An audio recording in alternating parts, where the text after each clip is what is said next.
Monsieur le ministre de l'Intérieur, le président de la République vient de vous désavouer. Vous n'êtes plus en charge du dossier de la Nouvelle-Calédonie. Nous voilà donc réduits à essayer de comprendre en vous interpellant ce qui peut bien se passer dans la tête d'Emmanuel Macron à ce sujet. L'adoption du projet de loi de modification du corps électoral a mis le feu aux poudres dans ce territoire déjà en proie à de graves difficultés sociales et économiques.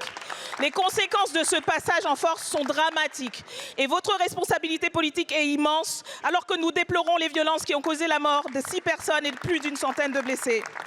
Tout ceci était prévisible.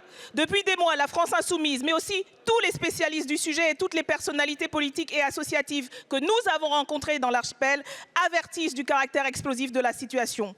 Passant outre, comme à votre arrogante habitude, vous avez brutalement fait adopter votre réforme avec les voix de l'extrême droite, remettant ainsi en cause la paix civile et le processus de décolonisation en œuvre depuis 35 ans. La répression n'y fera rien. 171 ans de colonisation n'ont pas réussi à briser les aspirations légitimes du peuple kanak à l'émancipation et à l'autodétermination. La seule voie raisonnable à reprendre est celle du dialogue et du consensus pour l'avenir du peuple calédonien dans son ensemble. Le président Macron part donc ce soir en Nouvelle-Calédonie pour y installer une mission, sans plus de précision. Nous demandions depuis le début la mise en place d'une telle instance indispensable après que le gouvernement, en prenant fait et cause pour les non-indépendantistes, se soit totalement discrédité. Toutefois, cette mission n'a pas de sens sans le report du Congrès ou le retrait du texte.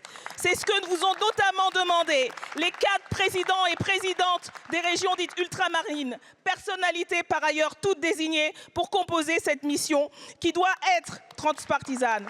Ce sont les conditions sine qua non d'un retour à la paix civile. Monsieur le Premier ministre, pouvez-vous donc nous indiquer si le président de la République saura pour une fois se hisser à la hauteur de la situation en remettant sur les rails le processus de Nouméa ou s'il entend en faire de nouveau.